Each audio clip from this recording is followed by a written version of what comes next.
Hello everyone and welcome back to the channel. As applications grow in size and complexity, the way we structure them becomes paramount.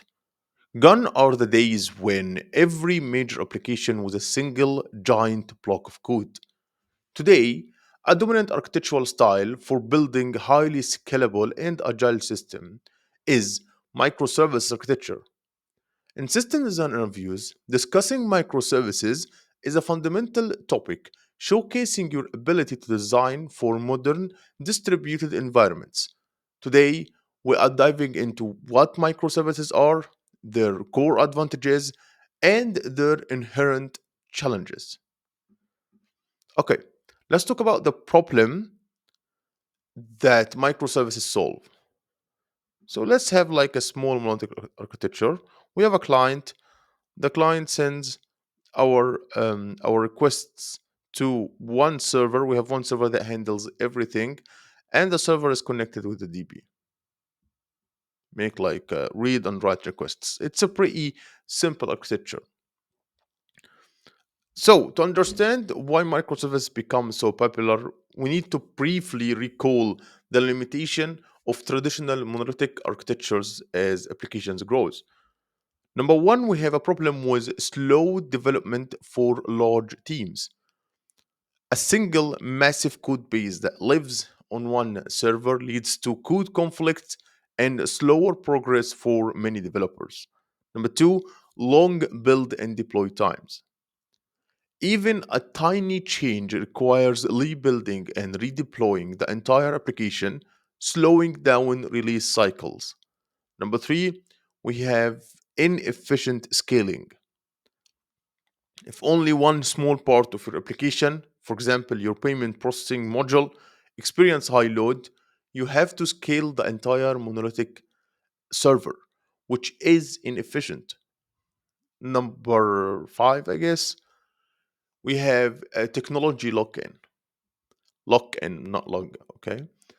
It's hard to adopt a new programming language or framework for specific parts of the application without a full rewrite.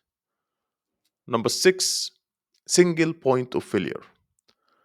Since we have one server in one code base, a bug or crash in one component can bring down the entire application. Lastly, high coupling. Components are tightly linked, making independent evolution quite difficult. These pain points set the stage for a more flexible, decoupled approach, which is microservices. But what is microservices? So we have a client here. We have like a load balancer or like an API gateway. We will have multiple services, service one and service two. Okay. And each one of them it's scaled horizontally. So we have multiple instances of each service.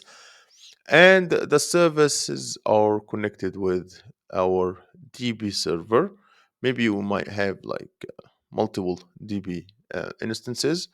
But let's assume that we have only one DB server to make the to make it simple right now. Okay, so what is a microservice architecture? A microservice architecture is an architectural style where a single large application is built as a collection of small, independent, and loosely coupled services. Each service, we have this one is service and this one is a service. Each service run on its own process, communicates with other services over a network, typically using lightweight APIs like REST or gRPC or synchronous messaging queues. Each service owns its own specific business domain and often its own persistent data store. So instead of one large, multi talented individual trying to do everything, you can think about that in the about monolithic architecture. You can think about a Microsoft architecture as a highly specialized football team where each player, which is a service here, has a distinct role and works independently but cooper- cooperatively towards a common goal. Okay, let's talk about some key characteristics and principles of microservices. First thing, we have a single responsibility principle. Each service should be small and focused on doing one thing well and one thing only. Number two, loose coupling. Services interact via well-defined APIs, minimizing direct dependencies, which basically a change in one service doesn't or shouldn't require changes in many others. Number three, independent deployment. This one is huge. It's a huge advantage, to be honest, because services are independent. They can be built, tested, and deployed individually without affecting the rest of the application. This enables faster release cycles. Number four, technology heterogeneity. Basically, teams can choose the best programming language, framework, and even database for each specific service, allowing them to use the right tool for the job. Number five, data autonomy. Each microservice manages its own private data store. This prevents direct database coupling between services and reinforces independencies or independence, not independency, sorry. Number six, decentralized governance.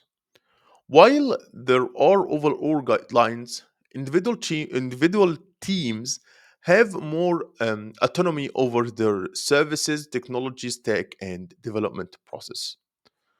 Lastly, resilience and fault isolation. A failure or a bug in one microservice is less likely to cascade and bring down the entire application. Other services can continue to function. Okay, let's talk about the advantages of microservices. So, the benefits of adopting microservice architecture are significant, especially for large complex teams and large complex systems. Number one, we have enhanced scalability. You can scale individual services that experience high load independently, optimizing resource utilization. Number two, agility and faster development. Independent deployments lead to faster release cycles. Small autonomous teams can work in parallel, accelerating overall development. Number three, improved resilience and fault isolation. Like failures are contained within a single service, preventing a system wide outages. Number four, technology flexibility. Freedom to choose basically the best technology stack for each specific problem and each specific service. Number five, easier maintainability. Smaller, focused code base are easier for small teams to understand, maintain, and refactor. Lastly, better observability. With the proper tooling, it's easier to trace requests across services, providing deeper insights into systems behavior. Okay, we will talk about some challenges. And the first one is complexity, because Microsoft architecture is a really complex system. So you're now dealing basically with distributed system. This means challenges like network latency between services, distributed transaction management, often requiring something like a Saga pattern, things like that. And also you are facing some sort of eventual consistency. Number two, operational overhead. More services mean more components to manage, deploy, monitor, and troubleshoot. This requires robust automation and specialized tooling. Number three, data consistency.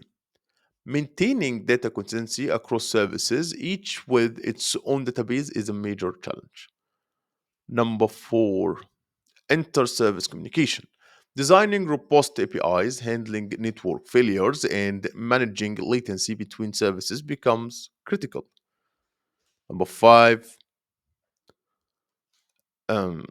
distributed debugging and tracing.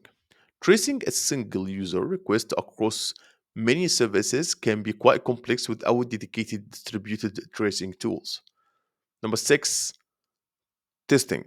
Integration and end to end testing across multiple services becomes really complex. Lastly, cost. It can be higher for infrastructure because we have more instances, and specialized tooling for orchestration and monitoring. It can like we can add more cost because of that. Okay.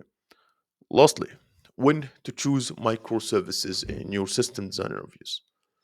In an interview, propose microservices when designing large, complex, and evolving applications that require high throughput, high availability, independent scaling, and fast release cycles.